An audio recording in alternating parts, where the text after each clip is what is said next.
Ay naghahanda para sa amin pong isasagawa na hindi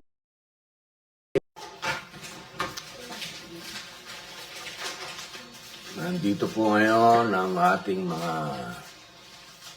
masisipag na staff na kahit na anumang kaguluhan ay nandito pa rin. Mga magagaling mag-abono.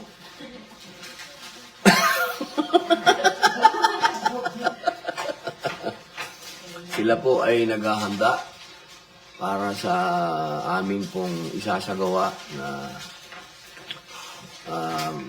hindi naman po ito bago dahil madalas na po ito ginagawa ng aming opisina. Parang ano na po ito, normal na. Ito po ay kagawayan na. Si Ma'am Tin, di ba? Ano ba yan? Paano ba yan? 3,000 sa Natatanda at PWD, sir. Then sa narin tayo ng 2,000. Ayun, yun po yan. So yung normal namin ginagawa.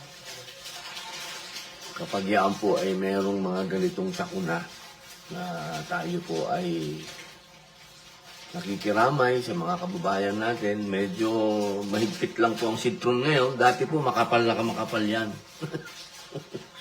Ngayon po ay pinipilit po natin makatulong. Ilan namatay? Sa ngayon, sir, tayo nasa 31 31. na? Pero mas tataas kayo, sir, kasi even hindi ko pinag- Allahu Akbar. So, 31 na pala yung namatay, men.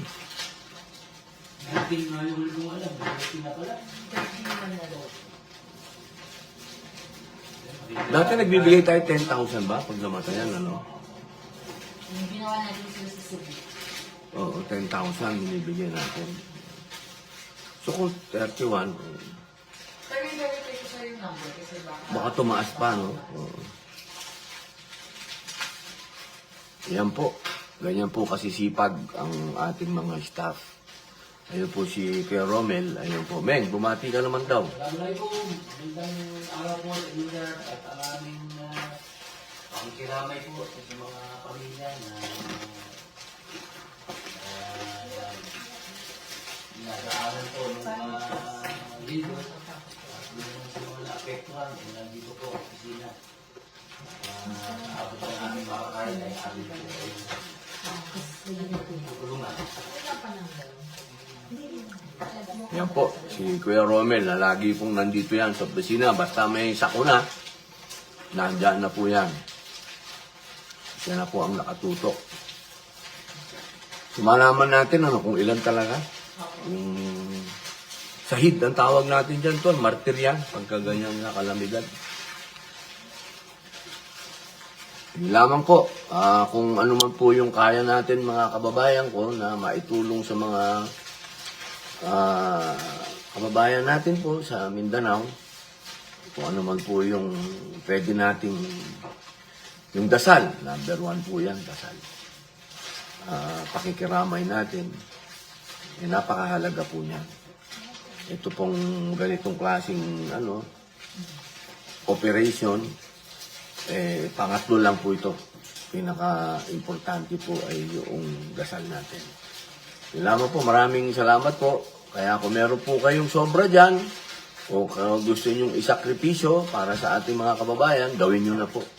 Ito po yung pagkakataon na makapagbayad din po tayo ng ating mga kasalanan na pamamagitan ng pag. Thanks for watching. Maraming Subscribe salamat now. po. O, tinatanong yung mga pangalan ninyo, sasabihin ko ba? Baka naman. Ito, madalas nyo na mapanood dito eh. Anak po yan ni Kuya Royet. Ito naman po si Jen, anak ko yan. Ito po, anak din ni Kuya Royet ito. Ito naman po si Tin, anak po ni Digong yan. Oo, yan po, ang mga original natin. Po. Okay, maraming salamat po. Salamat po.